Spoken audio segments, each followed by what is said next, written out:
Kita berdoa.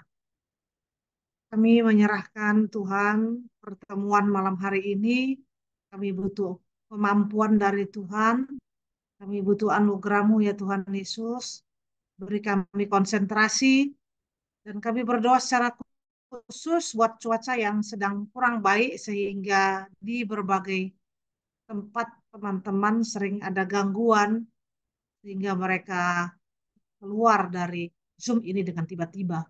Kami mohon campur tangan-Mu supaya semua bisa stabil dan semua bisa mengikuti perkuliahan dengan baik. Kami serahkan diri dalam nama Tuhan Yesus. Amin. Oke, ya ini baik sekali. Fidinli, ya sudah munculkan wajah. Jadi Pastor Neran akan ada di situ sampai jam 9 malam. Bagaimana? 9 Indonesia. Tidak, tidak, Bu. Sebentar lagi tukar tukar tukar apa? Tukar yang drive-nya. Masalahnya oh, kan setir mobil terus parkir, aduh repot juga, kasihan. Aduh.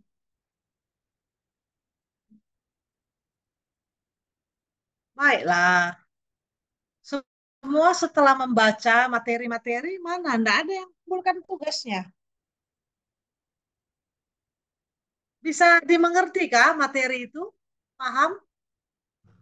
Nolong enggak? Pastor. Iya, Pastor. Nah, Mengerti bagaimana? sikit-sikit. Mengerti sedikit-sedikit. Oke, oke, baik-baik.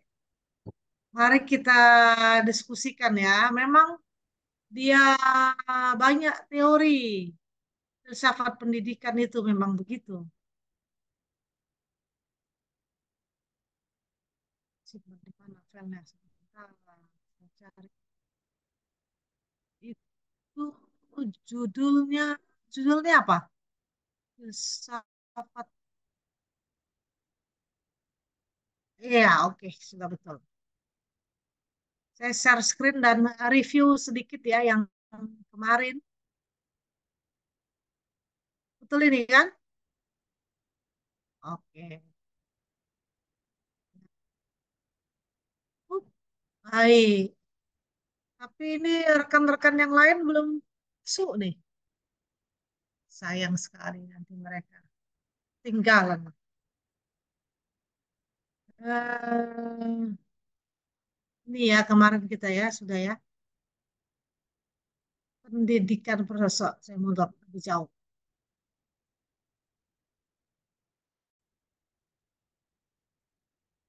Oke. Berbagai aliran filsafat pendidikan. Kalau dia perennialisme, dasarnya adalah realis. Tujuan pembelajarannya mendidik rasional, intelektual. Pengetahuan yang menjadi fokus adalah pengetahuan yang bersifat permanen. Peran, peran guru apa di sana? Membantu siswa berpikir rasional. Metode pembelajarannya adalah ekspositoris. Jadi dia ekspositoris itu mengungkapkan, memberi penjelasan yang panjang lebar. Itu kalau perennialisme. Kalau esensialisme, dasarnya idealisme dan nerealisme. Tujuan belajar bagi filsafat ini, ya, anak itu harus berkembang intelektualnya dan kompetensinya. Jadi nggak ada bicara soal akhlak, etika, itu bukan tujuan daripada belajar itu. Yang penting bagaimana anak-anak secara intelek dia berkembang, secara skill dia juga menjadi semakin berkompeten. Lalu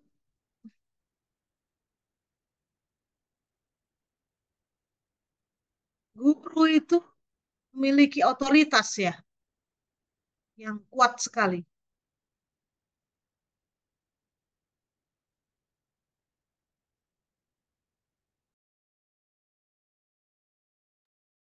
Oh, ini kok hilang. Oke. Metode belajarnya masih tradisional, satu arah ya. Apa yang saya instruksikan, gitu. Apa yang saya kasih tahu kerjakan, satu arah, memberi perintah lah begitu ya.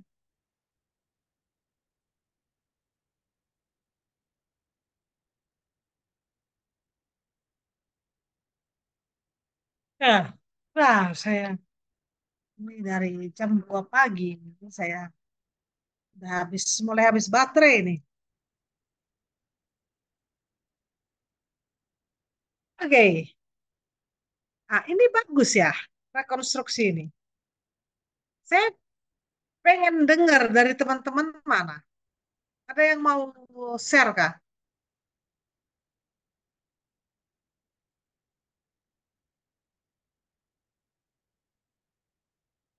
Dari itu materi, materi ini sudah didapat ya semua, sudah kan? Lalu saya instruksikan, coba teman-teman membangun dulu apa namanya itu dari teman-teman nih suka metode belajar yang mana kira-kira? Terus kenapa? Hmm.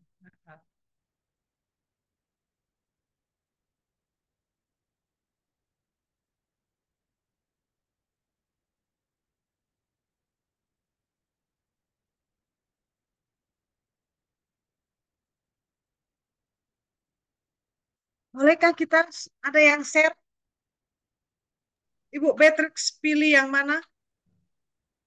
Ah, saya pilih yang pendidikan klasik, Pastor.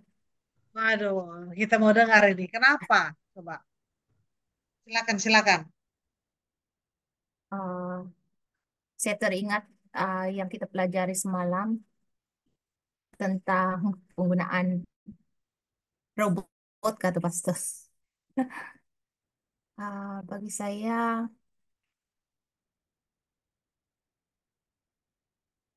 pertama materi, yaitu pengetahuan yang berguna bagi siswa, yang mana ianya terorganisasi atau tersusun secara logis atau dalam bahasa Malaysia logik dan jelas.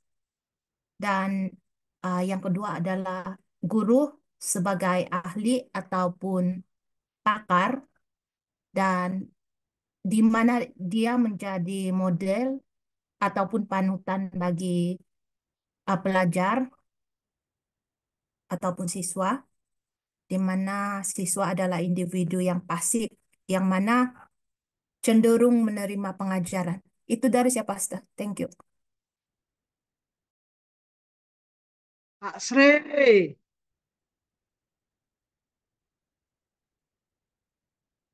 si wajahnya saja ini Pak Sri ini. Ibu Betek sudah menegaskan kembali bahwa penting katanya pelajaran saya yang klasik saja.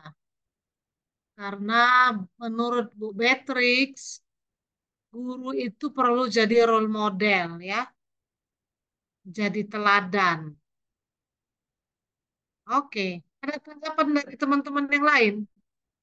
Boleh ya ditanggapi, ayo silakan.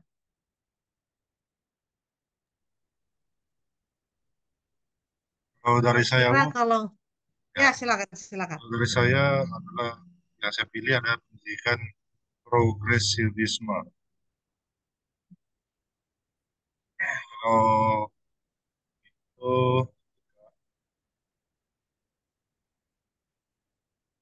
Boleh tahu alasannya apa?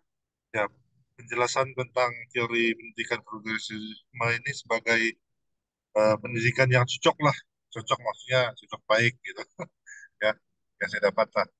Yang pertama adalah pendekatan progresivisme ini dalam pendidikan adalah yang pertama menekankan pada pendidikan yang memprinsipkan siswa untuk hidup dalam masyarakat dan yang demokrasi.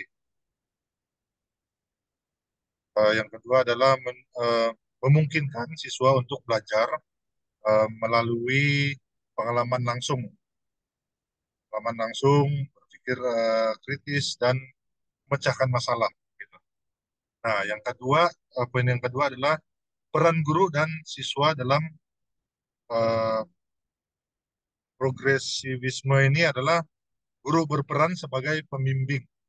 Guru itu berperan sebagai pembimbing yang membantu pelajar dalam mengeksplorasi ataupun mengeksplorasi ide-ide yang baru dan memecahkan masalah secara mandiri gitu. Yang kedua adalah siswa juga ataupun siswi juga diajak untuk aktif dalam proses pembelajaran itu. Aktif sehingga dapat mengembangkan keterampilan berpikir secara kritis, kreatif, dan kemampuan beradaptasi dengan perubahan. Yang poin yang ketiga yang saya dapat adalah kolaborasi dan keterampilan sosial kita. Yang pertama, progresivisme ini mendorong siswa untuk belajar, secara uh, perkumpulan gitu, sehingga mereka dapat mengembangkan keterampilan sosial dan kerjasama yang baik gitu. Dan juga dapat mengembangkan keterampilan berkomunikasi, negosiasi, dan kerja tim, kerja kelompok itu melalui pendekatan yang lain lah gitu. Nah, poin yang keempat yang saya dapat juga di sini adalah pengembangan karakter dan juga keterampilan gitu. Eh, pengembangan karakter dan keterampilan seperti pengetahuan pendekatan progresisme ini juga bertujuan untuk mengembangkan karakter dan keterampilan yang diperlukan dalam kehidupan sehari-hari gitu. Dan akan dilihat untuk memiliki sikap kritis, kreatif, dan adaptasi dalam menghadapi berbagai situasi. Dan yang kelima, yang terakhir yang saya dapat adalah relevansi progresivisme ini dalam pendidikan modern. Maksudnya dalam konteks pendidikan modern yang dinamis, progresivisme ini memberikan landasan yang kuat untuk mengembangkan keterampilan berpikir secara kritis, kreatif, dan beradaptasi dengan orang-orang. Dan juga yang kelima, poin kedua adalah uh, kita juga akan siap menghadapi tantangan dunia untuk terus berbuat dengan cepat melalui pendekatan yang sudah saya sampaikan tadi gitu. Itu dari saya, Bu.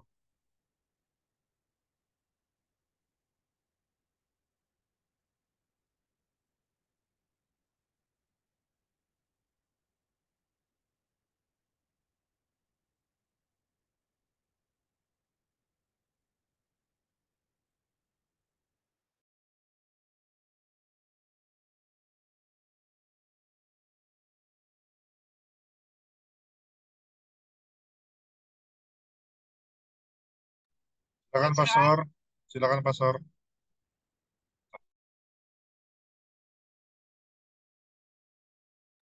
Udah bisa ya?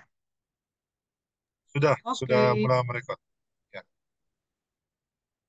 oke. Ternyata Fitri ada walaupun sambil makan ayamnya.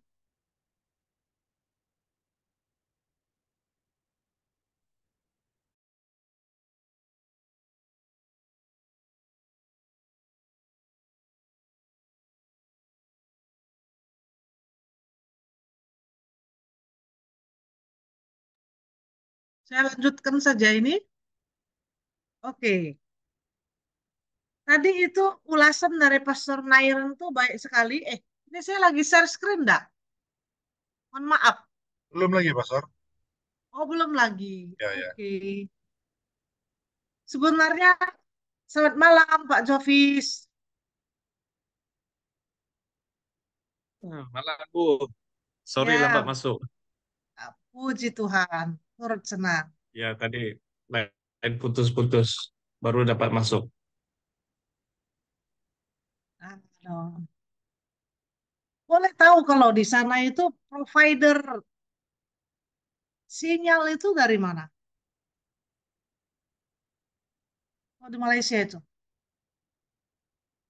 Memang di setiap daerah beda juga dia kekuatan sinyal gitu ya.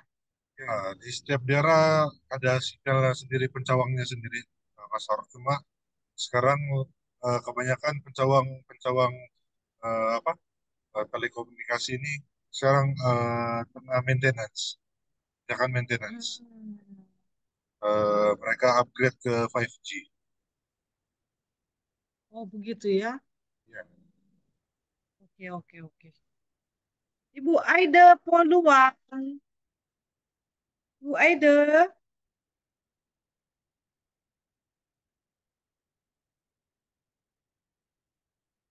Hai puji Tuhan, baru kelihatan ini. Shalom, puji Masih Tuhan. masih terang benderang nggak di sana? Itu Iya, masih kelihatannya. jam. Baru mau 2:30 sore. Ini ada di mana? Di Yunani. Oh, jadi ini jam 3 sore. Iya. Wah, yang paling gelap sekarang dan dalam dunia kegelapan Pastor Nairon. Karena dia di dalam mobil tuh kita nggak bisa lihat dia.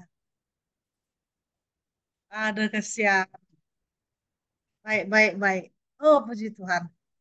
Aku Turut izin senang. tutup kamera ya. Baik, baik, baik. Silakan, silakan.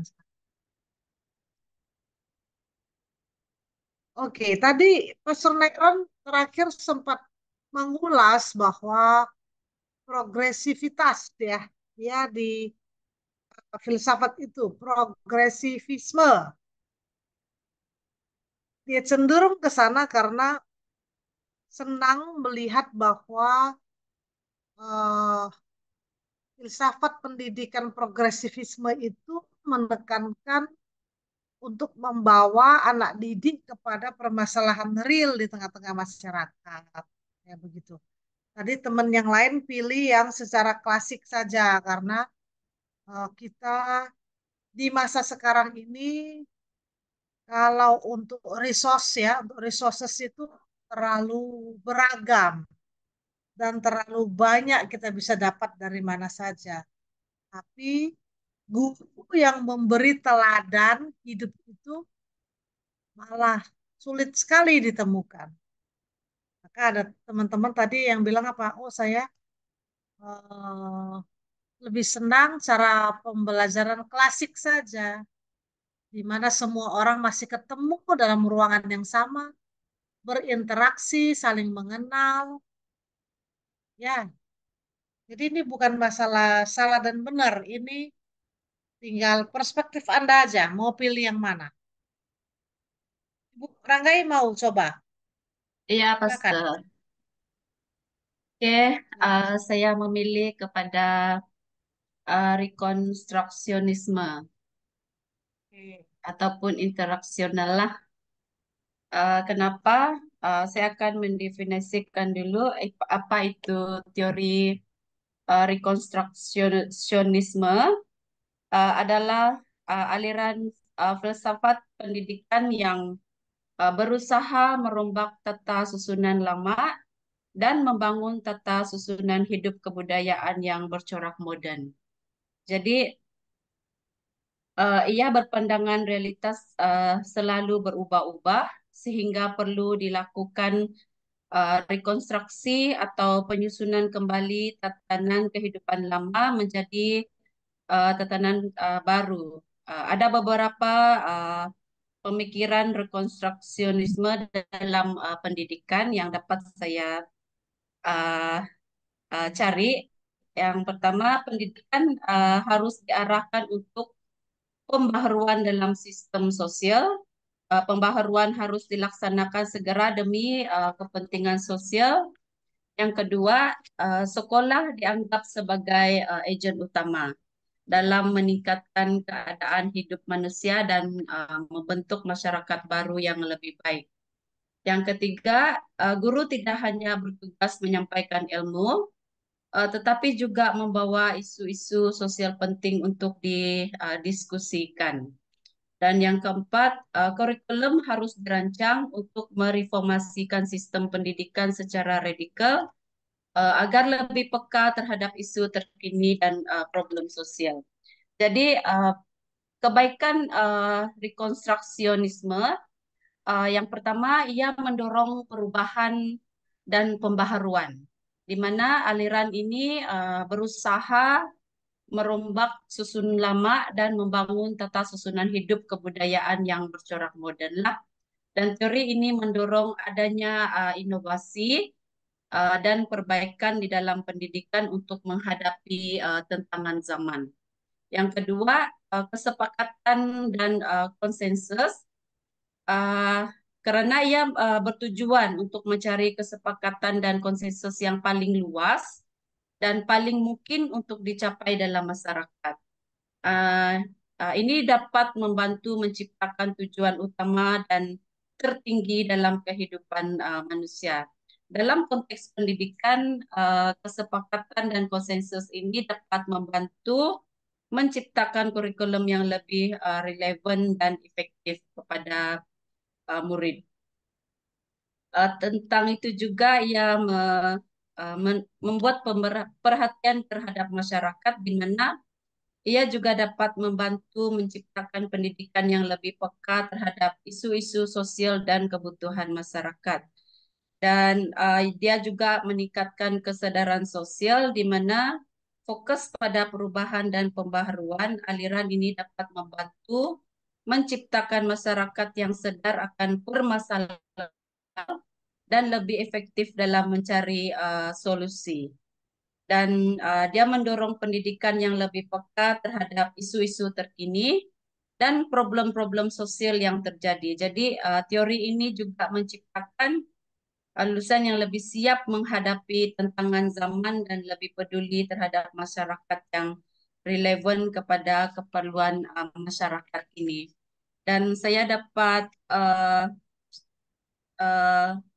memilih saya memilih rekonstruksionisme karena terdapat ada beberapa perbedaan dengan aliran lainnya karena perbedaan pendekatan di mana rekonstruksionisme dia bercorak modern, manakala perennialisme cenderung kembali kepada budaya manusia yang telah teruji pada Yunani kuno dan abad sementara.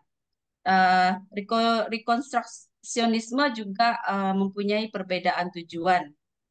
Dia lebih mencari kesepakatan dan konsensus di dalam masyarakat itu sendiri untuk tujuan utama kehidupan kita sebagai manusia. Dan menurut rekonstruksionisme, dia ada pandangan tertentu terhadap peranan sekolah di dalam masyarakat sosial. Ia beranggapan bahwa sekolah-sekolah rekonstruksionisme berfungsi sebagai lembaga utama untuk melakukan perubahan sosial, ekonomi, dan politik dalam masyarakat. Jadi mereka juga percaya bahwa sekolah harus menjadi pusat pembangunan masyarakat baru secara menyeluruh dengan tujuan mengubah secara radikal wajah masyarakat masa kini lah melalui penyelesaian masalah-masalah sosial, politik, dan ekonomi yang dihadapi oleh masyarakat secara global. Itu yang saya Ya, pilih. terima kasih. Jadi saya mendengar penekanannya berulang kali kepada keterlibatan orang yang belajar, ya para peserta belajar itu untuk hadir di tengah-tengah masyarakat dan menjawab permasalahan mereka.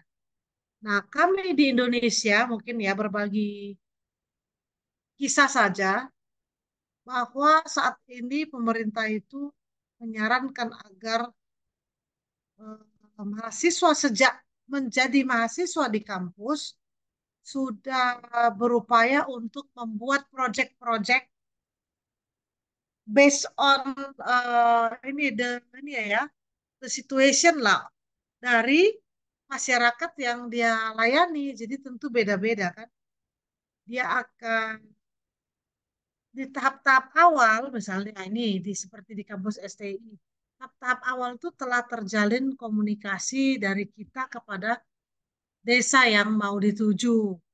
Apakah kita misalnya lewat gembala dan sebagainya, intinya kita ingin mendengar berita dari dia bahwa problem sesungguhnya dari masyarakat itu apa di sini, karena kan kami belum hadir, tapi kira-kira coba kasih gambaran. Bisa enggak fotokan, videokan. Nah, dia dengan ringan hati mengerjakan semua.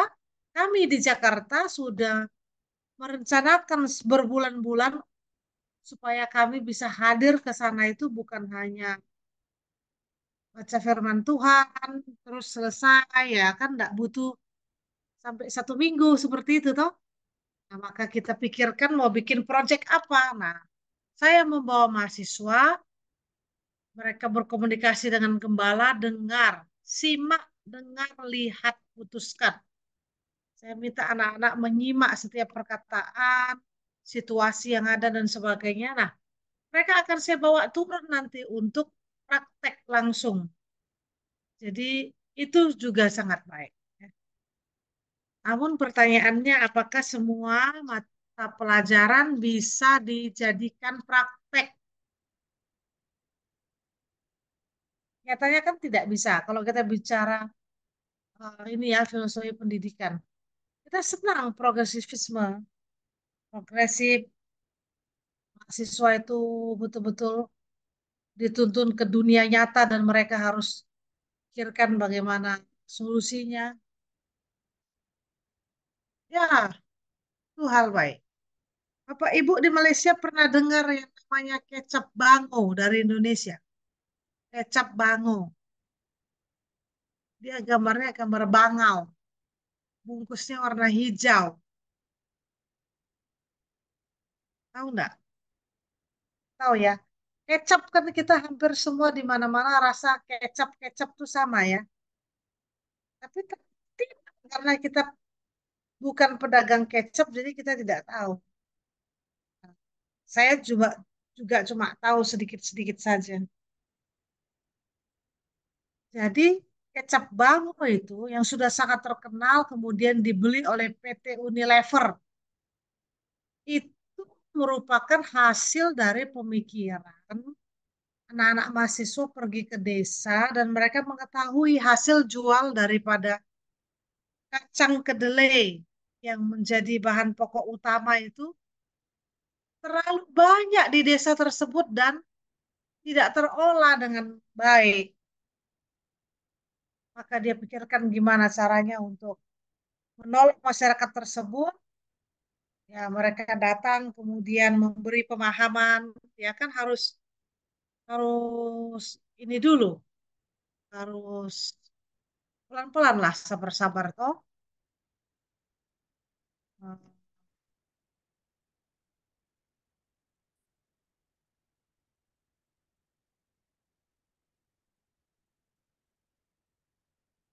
Eh, Area tambahkan.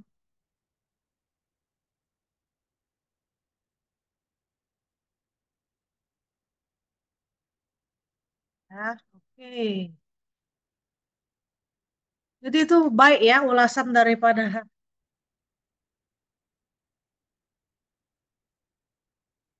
Ibu Ranggai tadi.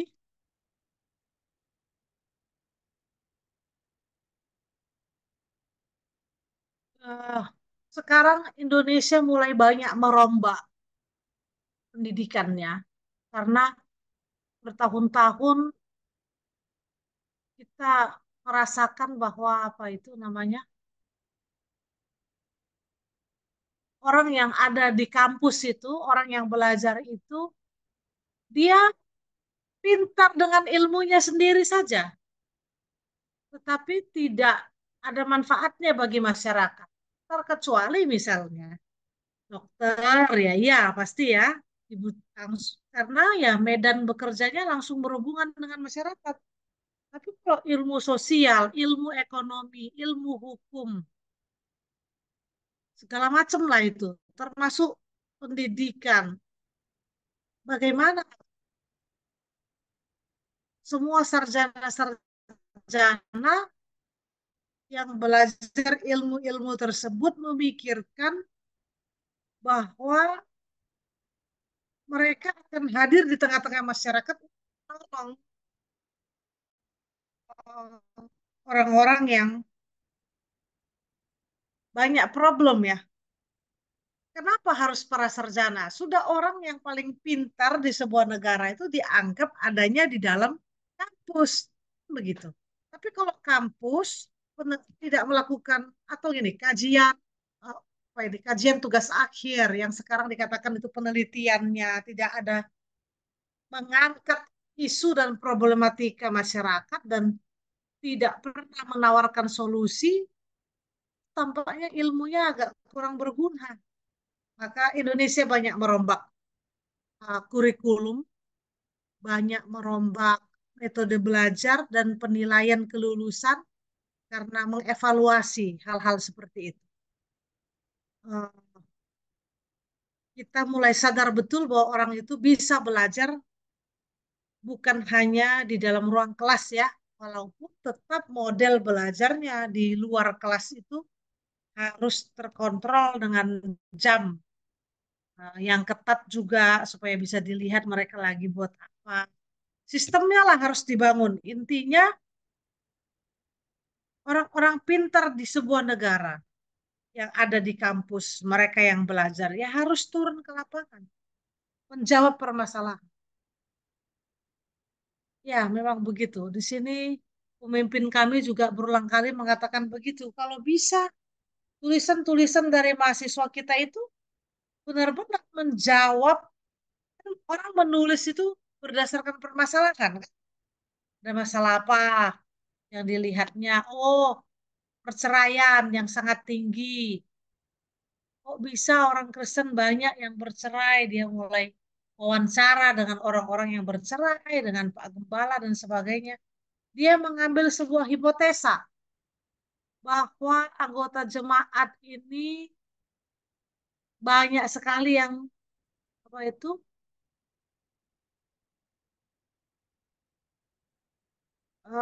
melakukan hal-hal yang intinya gimana lah menghubungkan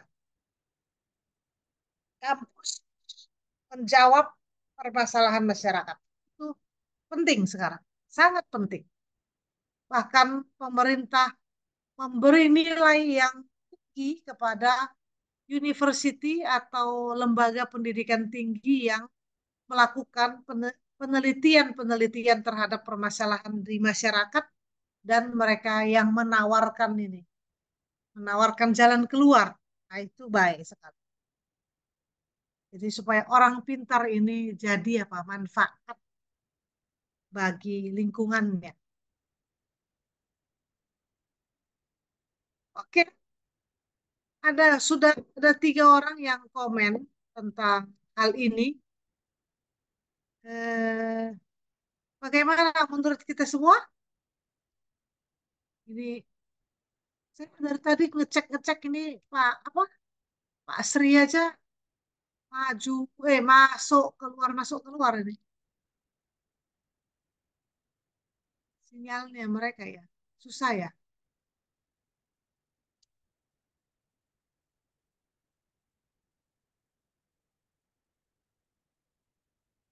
Nah, oh ini baru masuk lagi Kak. Aduh kasihan.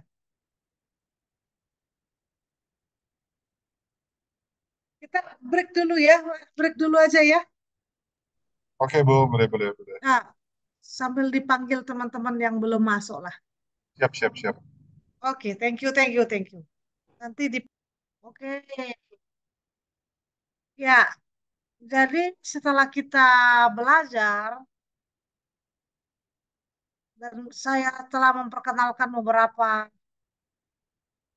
model belajar, nah, maka perhatikan sekarang bagaimana model-model belajar filsafat pendidikan ini mempengaruhi teori belajar dan bagaimana kemudian realnya di dalam lapangan atau di kelas itu seperti apa. Gitu ya. Nih.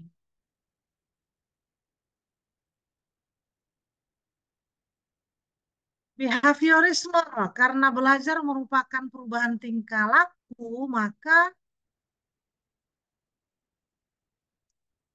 proses belajar itu membutuhkan stimulus. Stimulus itu perangsang. Seorang guru yang baik itu adalah guru yang berhasil membuat siswanya itu tertarik untuk belajar. Maka supaya itu terjadi, dia harus berikan stimulus supaya siswanya bisa menanggapi atau merespon. Ada stimulus, jadi dari gambar ini proses penguatan daripada respon. Respon yang baik dikuatkan. Atau kalau kita menginginkan perubahan-perubahan tingkah laku yang baik, kita perlu memberikan penguatan. Contohnya, bagi anak kecil, melihat anak kecil itu, misalnya dalam kelompok bermain, kita apa di Malaysia kemarin bilang tadi, kakak atau prasekolah itu ya, mereka bermain bersama, lalu anak-anak kembali di eh, kumpulan toys ya, tempat mainan itu.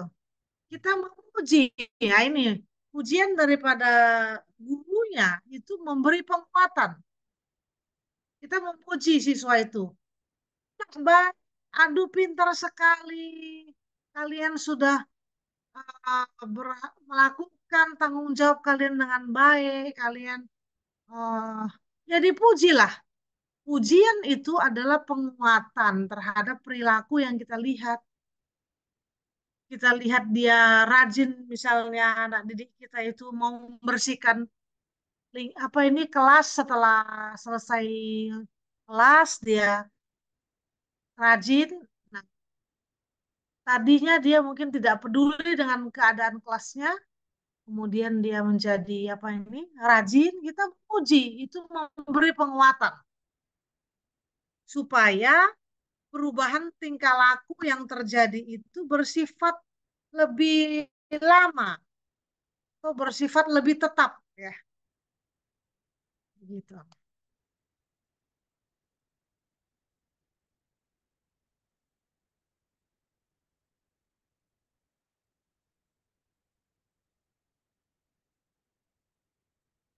Oke, kita lanjut. Nih, gambarnya seperti itu. Kita mau siswa kita itu menunjukkan perubahan tingkah laku misalnya begitu kan.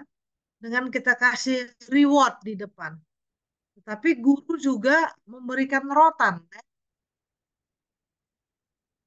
Ayo kamu kejar. Kalau kamu kejar, kamu dapat. Kamu akan menjadi seperti ini. Tapi kalau kamu tidak bergerak, ayo saya rotan kamu. Supaya kamu lari. Jadi itu satu kali dia mau berubah tingkah lakunya supaya dia mendapatkan hasil yang baik atau dia berubah tingkah lakunya supaya dia tidak dihukum. Gitulah kira-kira.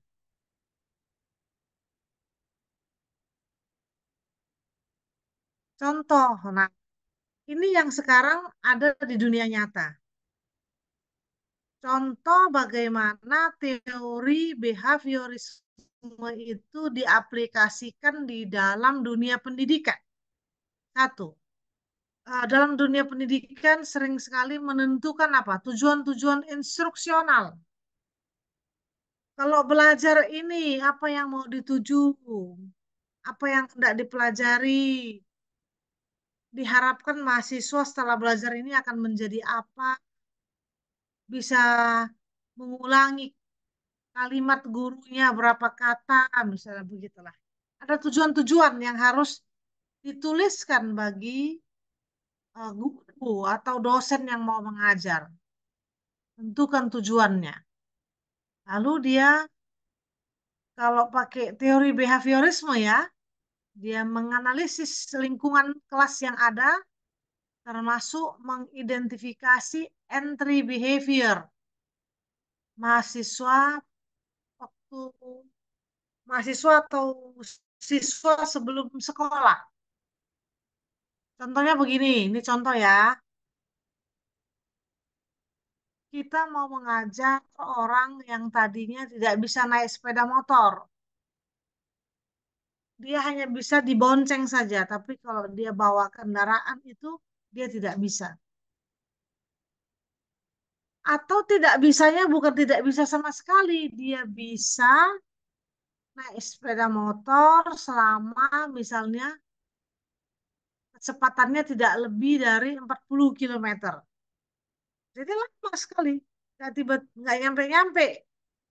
Kalau dia pergi keluar beli makanan atau beli sayur. Jadi entry behaviornya apa daripada mahasiswa tersebut? Dia sudah bisa bawa motor belum? Dia bukan tidak mengenal motor sama sekali, dia pernah bawa motor, tetapi dia tidak berani membonceng orang. Paham ya? Sudah bisa belum bawa motor? Bisa kalau saya pelan-pelan, jangan lebih dari 40 kilometer satu. Yang kedua, saya bisa bawa motor itu hanya untuk saya, tapi tidak bisa menggendong. Entry behaviornya apa? Siswa sudah bisa naik sepeda, tetapi belum bisa membonceng orang. Itu kira-kira. Entry behavior itu adalah pada saat itu, sebelum belajar, murid kita itu seperti apa orang? Sudah bisa apa? Memiliki kompetensi seperti apa? Itulah pengetahuan awal yang harus dimiliki oleh seorang guru atau dosennya menurut teori behaviorisme. Dia harus tahu hal-hal seperti ini. Tiga, menentukan materi pelajaran, pokok bahasan, topiknya apa-apa saja, supaya muridnya bisa prepare dengan baik ya. Memecah materi pelajaran menjadi bagian-bagian kecil. Menyajikan materi pelajaran, memberikan stimulus berupa pertanyaan atau tes.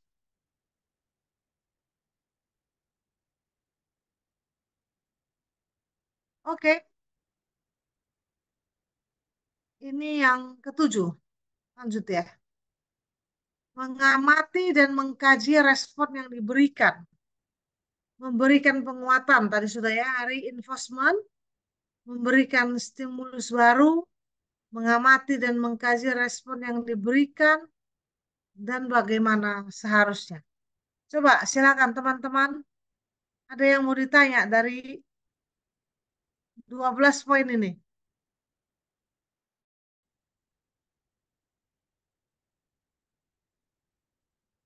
Silakan.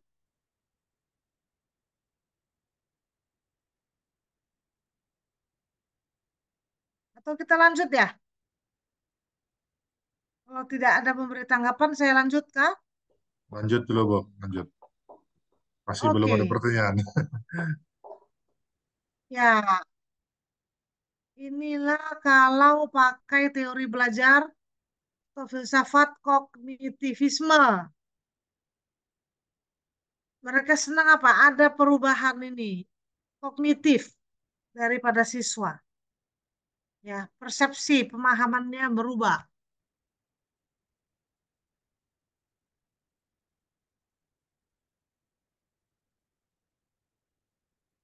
Lebih dekat kritiknya ya, lebih dekat ke psikologis. Sulit melihat struktur kognitif yang ada pada setiap individu. Itu katanya kelemahannya. Coba kita lihat, lanjut. Nah, aplikasi dari teori belajar yang menggunakan filsafat kognitif itu satu, sama. Satu, dua, tiga itu nampaknya sudah sama. Mahasiswa diberi kesempatan untuk memilih dan menentukan tujuan instruksional, memilih materi pelajaran, menentukan 4K3, menentukan dan merancang kegiatan belajar yang cocok untuk topik yang akan dipelajari, mempersiapkan pertanyaan yang dapat memacu kreativitas, mengevaluasi proses dan hasil belajar. Harus dievaluasi prosesnya itu. Ada kemajuan nggak? Gitu ya.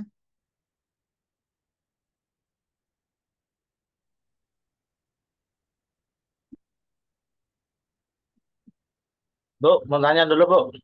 Silakan Pak Sri. Itu mundur tadi ada gambar Gambar yang ini ya. yang maju lagi, Bu. Yang tadi lingkaran, yang A B C D. Oh, Ya. ya. Nah, jadi dalam filsafat kognitivisme itu dalam proses belajar perubahan persepsi atau pemahaman. Nah, ke PBM. PBM itu proses belajar mengajar berarti Betul, ya? betul. Ya, proses belajar mengajar itu dengan adanya eh, apa ya, diagram A, B, C, D ini struktur kognitif mahasiswa. Nah, itu maksudnya di dalam pengertian yang seperti apa itu, Bu? Oke, baik. Terima kasih pertanyaannya Pak Sri.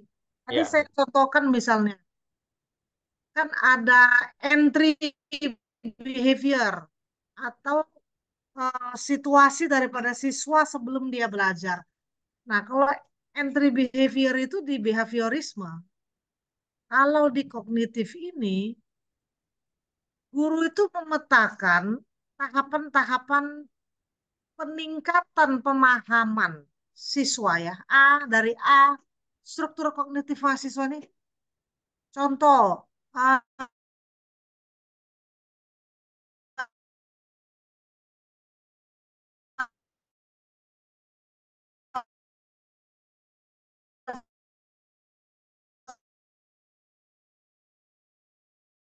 contoh ya, yang paling dikasih soal bisa bukan hanya menghafal tetapi dia tambah pemahamannya.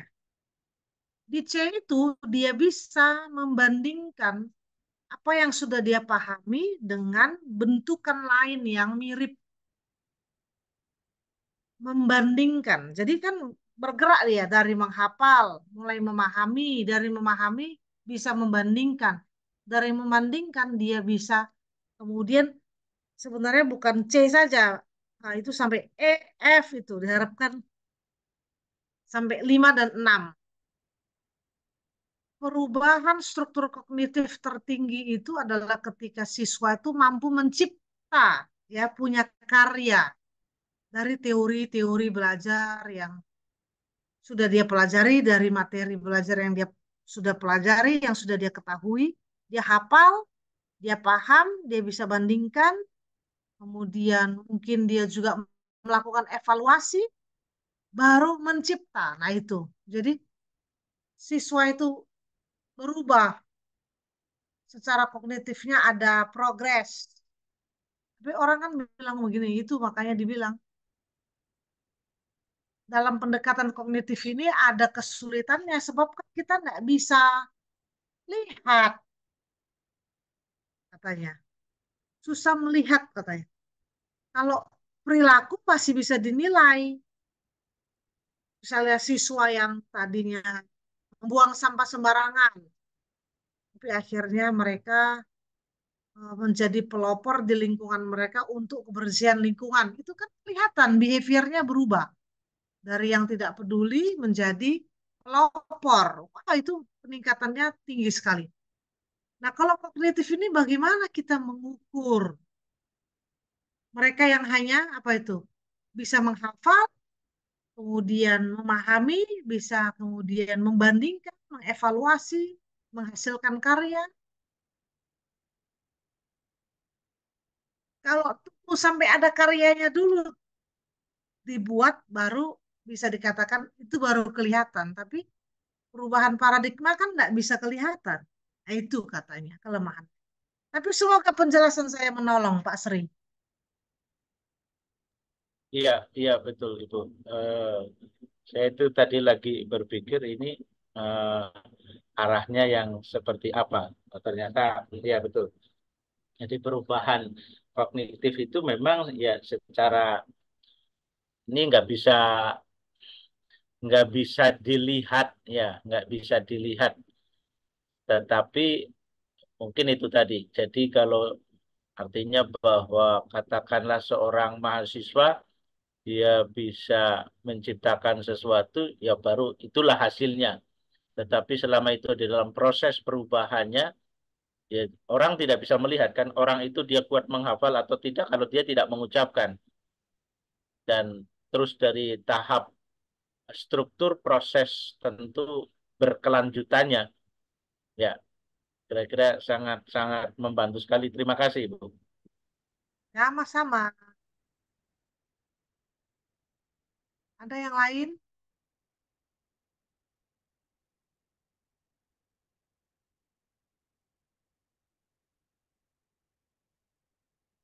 Teman-teman ada yang lain yang mau menyampaikan?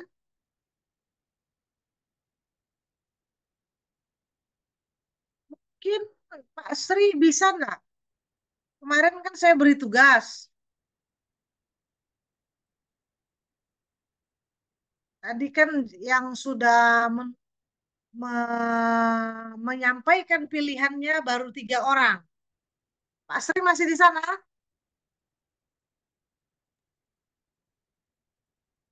Udah hilang? Masih masih hidup, Bu, masih. Masih. Bisa ke Pak Sri menjawab pertanyaan saya, menurut Pak Sri mana teori belajar yang paling disukai oleh Pak Sri?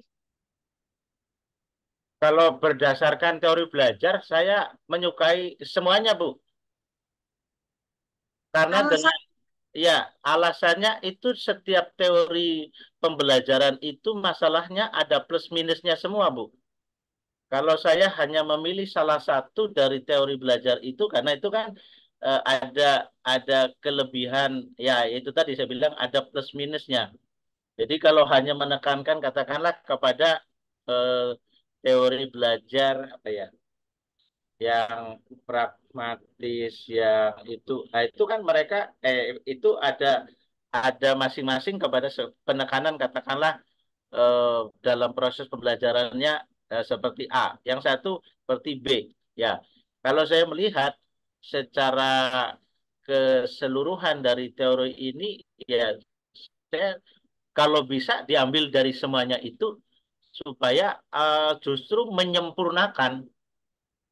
menyempurnakan dalam proses karena kan kalau diperhatikan berdasarkan katakanlah ya nah, saya lihat ini ya behavior kognitif humanis maupun ini ya dari katakanlah berdasarkan teori belajar ini itu tadi masing-masing itu punya seperti katakanlah ini tadi yang saya tanyakan ya itu kepada proses belajar ya perubahan persepsi ya tentunya di salah satu ketika katakanlah kita itu menyampaikan kebenaran firman Tuhan ya pasti kan harapan kita seseorang itu dia mengalami sebuah perubahan pola pikir di dalam hidupnya ya mulai bisa juga katakanlah mereka dengan mengajar jemaat untuk dia bisa menghafal firman Tuhan. Tapi tidak sampai titik saja menghafal. Mereka ini bisa memahami firman Tuhan itu. Setelah sampai memahami, nah ya apakah mereka sudah mulai melakukan firman Tuhan itu? Dengan melakukan firman Tuhan itu sehingga menjadi sebuah gaya hidup yang mengubahkan. Nah, itu salah satu contoh kalau kita dalam proses tadi apa yang proses belajar kognitif ya. Dan kalau proses belajar behavior ya, perubahan daripada tingkah laku. Kita juga merindukan dalam proses belajar mengajar kan adanya sebuah proses yang merindukan adanya sebuah perubahan tingkah laku daripada setiap seseorang. Ya, kalau kita mengajar firman Tuhan pasti dimulai dari seorang pengajar.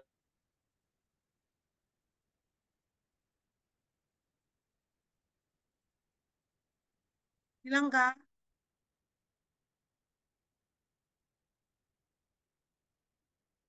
Hilang. Pak Srinya hilang ya? Ya, karena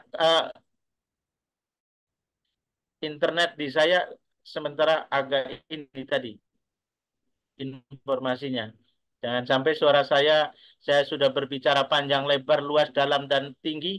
Ternyata suara saya hanya mengudara di ruangan saya sendiri. Kan saya sangat mengasihi diri sendiri. Kasihan. Jangan risau, Pastor. Sudah direkam. Aduh, kasihan. Iya, maklum saya ini lagi ada di desa, Ibu. Jadi eh, memang sinyal agak kurang bagus ini. Saya dari kemarin juga begitu. Tak lihat loh, koneksi Anda tidak stabil. Waduh, ini dia.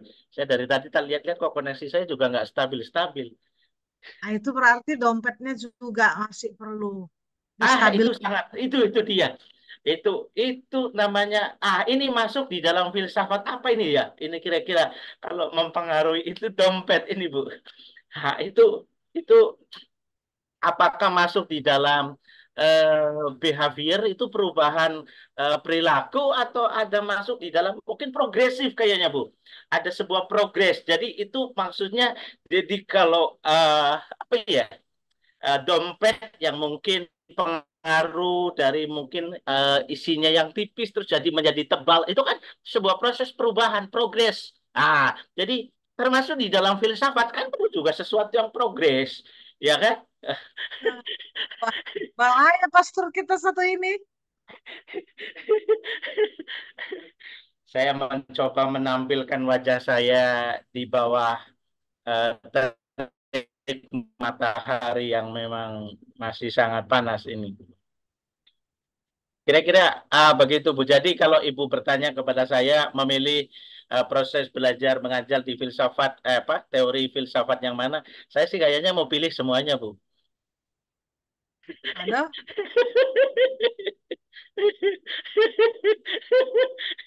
Jadi itulah alasan-alasan yang saya nggak tahu nih tadi saya sudah saya alasan semuanya atau belum. Itu saya kalau nanti saya takutnya jadi menggantikan Ibu mengajar, itu saya jadi nggak enak itu Bu. Saya itu masalahnya. Saya khawatir Ibu Patrick jadi terpengaruh dengan apa yang nanti saya sampaikan daripada nanti yang Ibu sampaikan itu masalahnya, Bu. Bahaya ini pastor kita satu ini. Oke, dari teman-teman yang lain adakah mau berkomentar?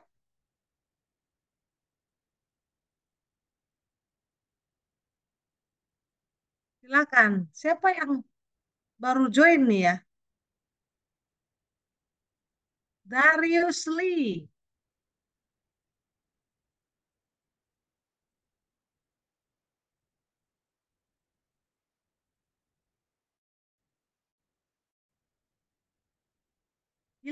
Hilang kah? Oke, baiklah. Lanjutkan saja.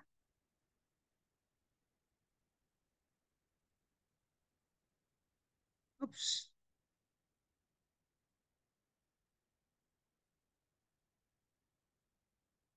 Saya izin bertanya dulu, izin bertanya. Bapak Ibu kalau hari Rabu malam itu pergi kemana? Ini kan ini apa? Rabu malam, Kamis malam.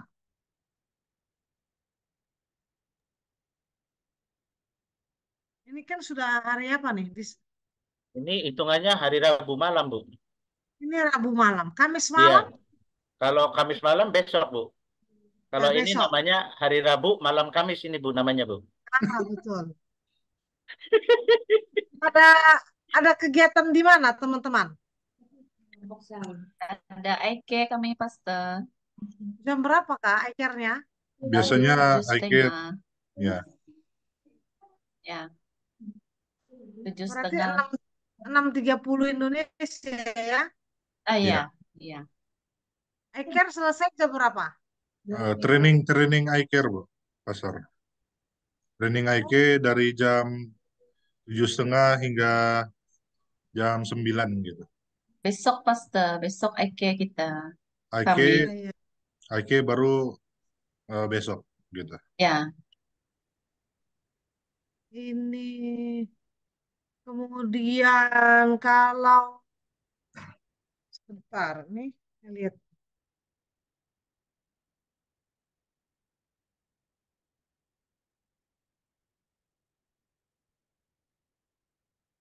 Rabu, Kamis.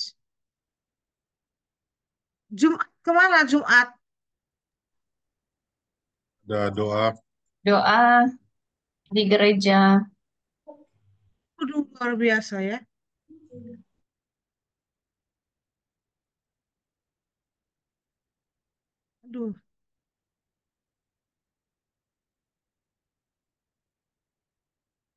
Aduh, aduh, baik, baik, baik. Sebentar. Tapi tidak tahu program yang rekan-rekan yang lainnya, Pastor, karena kita tidak sama apa tempat beribadahnya gereja. Beda-beda ya. Ya, beda-beda.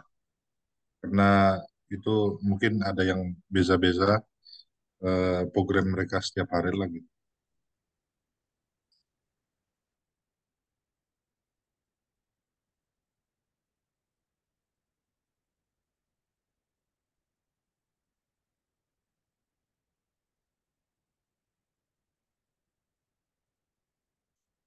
Oke, baiklah kalau begitu.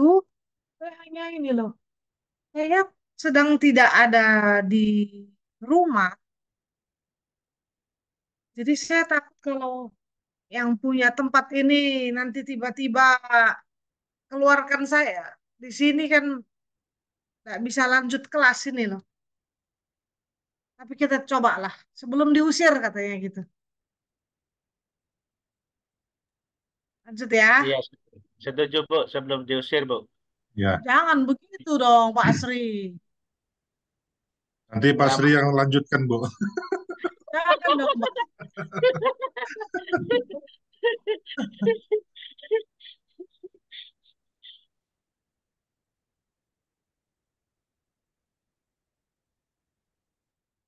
Humanistik kita belum ya. Ini baru apa? Ini humanistik ya. Wah,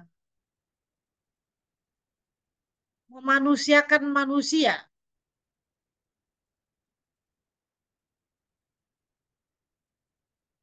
Ini tadi sudah kah? Belum ya? Belum. Oke.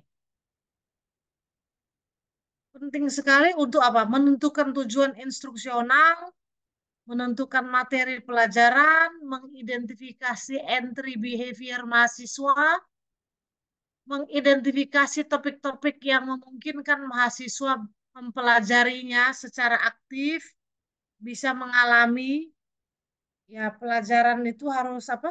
Eh, bisa aplikatif begitu ya.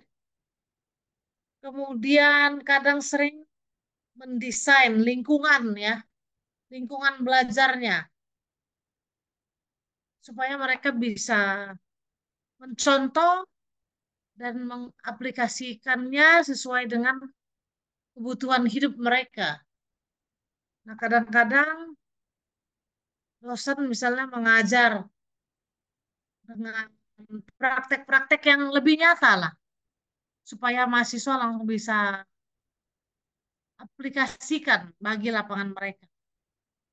Kadang ini penting sekali maksud saya di dalam pendekatan ini fasilitas harus baik. Nggak bisa yang kursinya kakinya tinggal 3 itu nggak boleh itu. Pak Asri dulu sekolah kursinya itu kakinya tinggal 3. Itu tidak memanusiakan manusia itu. Gitu. Bukan kakinya yang tinggal 3, Bu. Jadi apanya yang tinggal 3? Itu eh, tempat menulisnya, Bu, yang bisa hilang itu, Bu. Ada kasihan.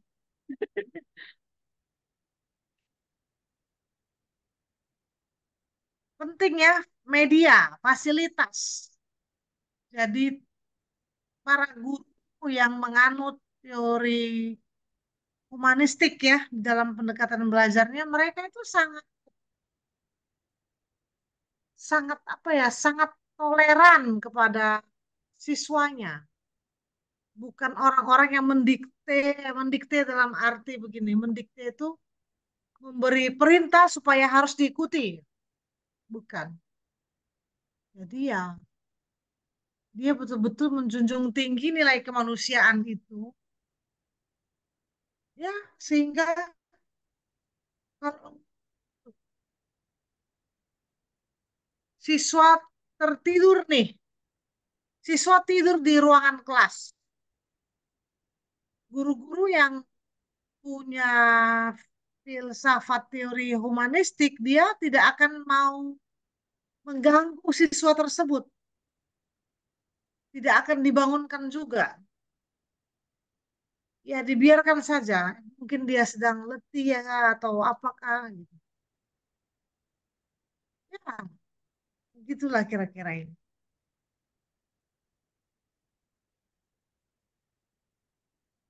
Membimbing mahasiswa belajar secara aktif, membimbing mahasiswa memahami hakikat dan makna pengalaman belajar, membimbing manusia membuat konseptualisasi pengalaman tersebut, bimbing mahasiswa sampai mereka mampu mengaplikasikan konsep-konsep baru ke situasi yang baru. Lalu ada evaluasi proses dan hasil belajar mengajar. Cukup baik.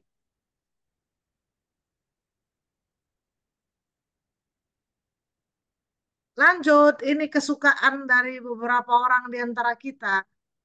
Konstruktivisme.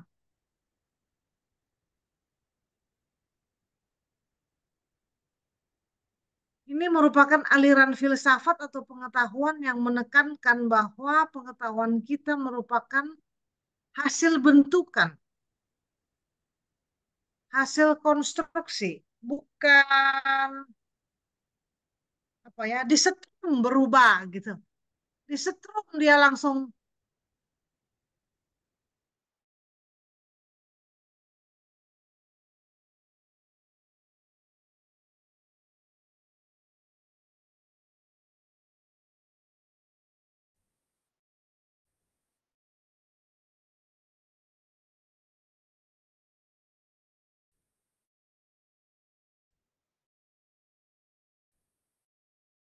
pintar tidak, tetapi itu harus progres dirinya sendiri dan menjadi manfaat terus. Nah,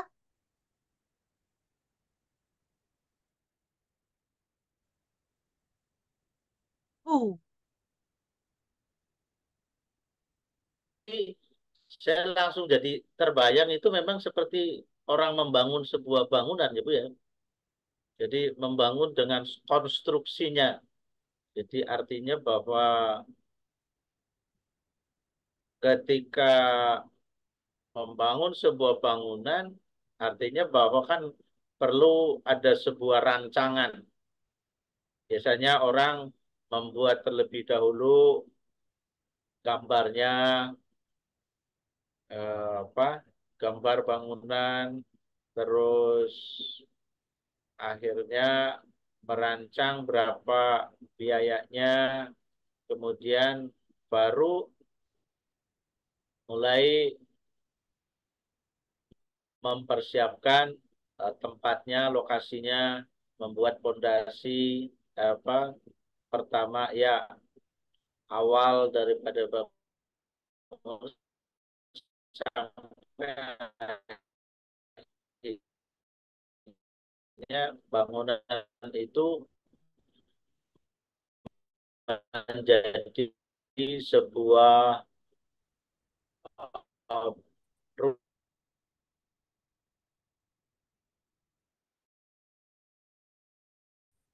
proses dari awal merancang sampai akhirnya terselesaikan.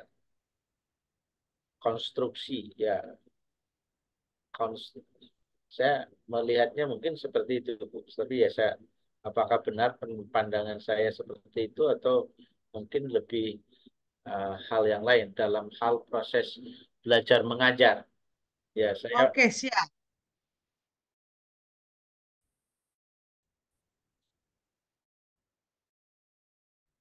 Eh, Kalau kita perhatikan diagram ini, objek lingkungan, kan lihat, dia mendengar, dia bereksperimen menjamah. Oh, ternyata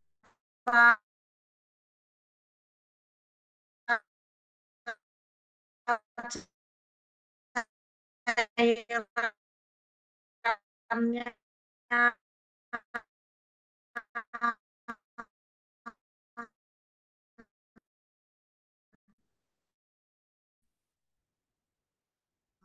warnanya misalnya hitam, teksturnya seperti apa. Ini ada merasakan, ada pengalaman baru juga ya, kali ya. Kan dari semua pengalaman merekonstruksi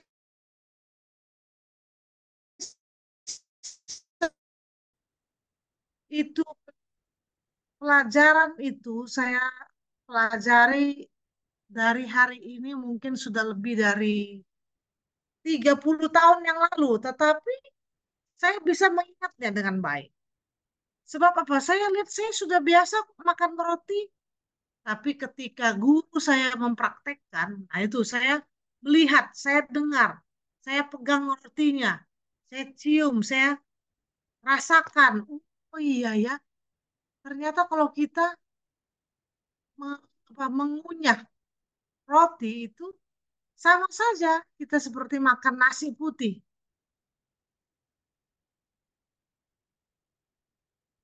Dari pengalaman saya itulah saya merekonstruksi sebuah pengetahuan baru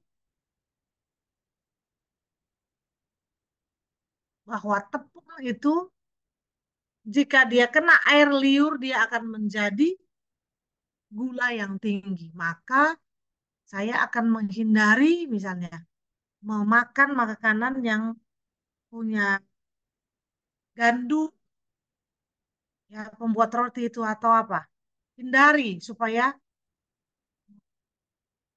kadar gula tidak tinggi atau tidak kelebihan gula untuk kepentingan sehari-hari. Saya merekonstruksi ulang apa yang sudah dipraktekkan oleh dosen saya dengarkan, kemudian pengalaman dari beliau itu dijabarkan secara fisik apa, secara kognitif apa, secara mentally apa. Inilah sebuah konstruksi pengetahuan baru.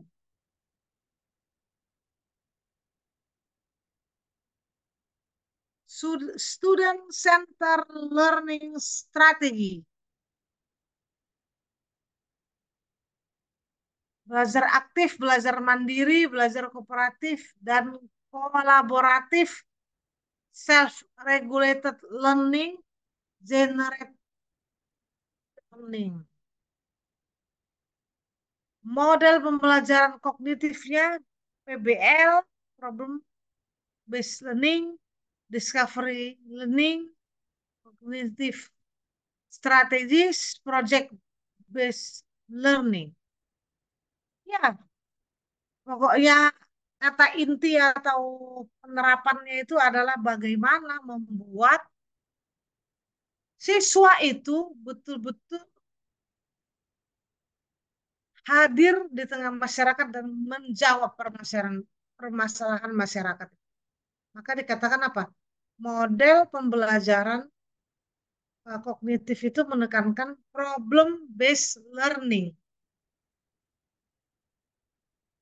berdasarkan masalah, kajian terhadap masalah. Oke, terima kasih. Kalau tidak ada diskusi, bagian ini sampai di sini.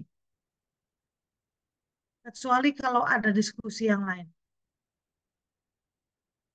Silakan.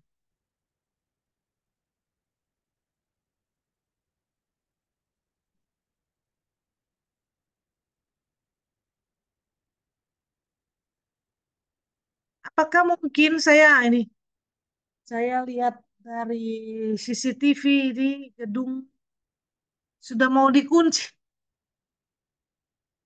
Boleh di pause dulu rekamannya, Pastor Nairan?